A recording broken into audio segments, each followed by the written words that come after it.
ഏതെങ്കിലും ഒരു മുസ്ലിമായ മനുഷ്യൻ വെള്ളിയാഴ്ച രാവിലോ പകലിലോ ഈ ലോകത്ത് നിന്ന് വിട പറഞ്ഞു പോയി കഴിഞ്ഞാൽ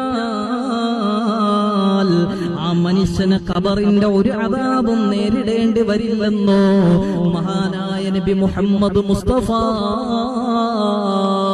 ജാബിർ റളിയല്ലാഹു തആല അൻഹു അവിടുന്ന് പറഞ്ഞു തരികയാണ്, നാളെ പരലോകത്ത് വെള്ളിയാഴ്ച മരണപ്പെട്ടു പോയ മനുഷ്യൻ കടന്നു വരുന്നത് മിസ്ല ഷഹീദ്, ഷഹീദിനെ പോലെയായിരിക്കും, രക്തസാക്ഷിയെ പോലെയായിരിക്കും.